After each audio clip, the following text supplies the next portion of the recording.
Faut-il miser sur le personal branding pour réussir? Bonjour à toutes et à tous et bienvenue dans cette vidéo. Je suis Alexandre Cormon, votre coach en business et je vous aide à passer au niveau supérieur. Une des questions qui revient le plus fréquemment chez les personnes que j'accompagne, c'est « Alex, est-ce que je dois miser sur mon nom, sur ma personne ou est-ce qu'au contraire, je dois créer plutôt une marque avec un nom qui ne me ressemble pas afin de pouvoir me développer plus rapidement et plus facilement ?» Alors, ce que j'apprécie, c'est que déjà, vous avez l'envie, vous êtes motivé, vous savez que vous allez passer à l'action. Simplement, cette question, elle est primordiale. Comment devez-vous développer votre personal branding? Le premier point que je tiens à vous dire, c'est qu'il n'y a malheureusement pas de solution parfaite et je l'ai compris aujourd'hui. Je vais vous raconter cette histoire et cette anecdote, je suis sûr qu'elle va vous parler. Quand j'ai démarré en 2007, j'ai créé un premier site qui s'intitulait aide-séduction.com. J'ai enchaîné avec magamour.com. J'ai enchaîné avec Ario Live, avec plein de petits sites comme ça finalement qui ne décollaient pas.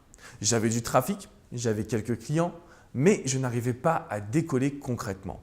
Jusqu'au jour où j'ai décidé de créer alexandrecormon.com. Et là, ça a été beaucoup plus simple pour moi de me développer parce que je pense que je gagnais plus la confiance des visiteurs. Je montrais que j'étais à la fois un coach proche d'eux, mais en même temps une identité forte. J'avais toujours ma petite chemise, ma petite veste. En fait, j'essaie d'être le plus présentable et surtout de valoriser mon métier principal qui était le coaching en amour et en développement personnel.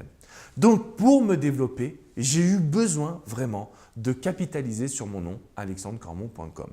Mais que se passe-t-il plus tard quand on veut introduire le concept d'équipe, quand on veut peut-être même revendre son entreprise? Malheureusement, ce n'est pas vraiment facile ou possible. Pour la vente d'entreprise, je pense, bon déjà je ne voulais pas la vendre, mais je pense que ça va être très compliqué pour moi parce que le site, c'est mon nom.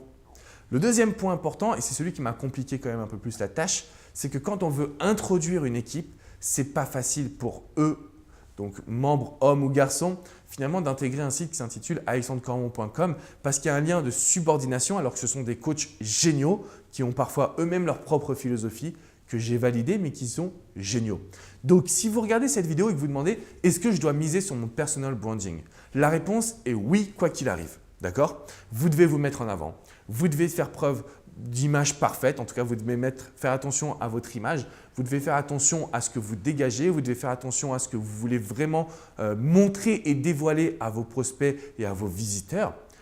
Je vous encourage, si vous êtes au tout début, de créer un premier site sous votre nom. Et puis, une fois que le business est établi, là, vous pourrez créer d'autres schémas, d'autres marques, d'autres systèmes. Je vous dis cela parce que vraiment, ça change la donne d'avoir un site qui représente son nom personnel. C'est quelque chose qui va vraiment transmettre de la confiance et c'est ce qui va vous accompagner justement pour avoir des résultats. Mais attention, le jour où vous voulez intégrer une équipe, le jour où vous voulez revendre, vous risquez d'être bloqué. Donc, c'est une décision qui est hyper importante. Vous pouvez faire les deux en même temps, avoir votre site et commencer à créer la marque. Mais le problème, c'est que vous allez diluer vos forces et au départ, il faut quand même les regrouper au même endroit si vous voulez être indépendant ou libre financièrement le plus vite possible. Si vous avez aimé cette vidéo, mettez-moi un petit pouce bleu. Si vous avez des questions, si vous voulez débattre de personal branding et de solutions adaptées à votre projet, c'est dans les commentaires juste en dessous. De mon côté, je vous invite vraiment à vous abonner à cette chaîne YouTube. Vous recevrez toutes mes capsules de coach directement dans votre boîte mail. Mon but est très simple, vous aider à démarrer mais surtout à passer au niveau supérieur. J'ai envie de vous accompagner à créer un business pérenne dans lequel vous vous épanouissez et dans lequel surtout vous avez un énorme impact auprès des personnes qui vous suivent. Donc n'oubliez pas, abonnez-vous et continuons à changer le monde ensemble. Je vous dis à très bientôt les amis. Ciao, ciao.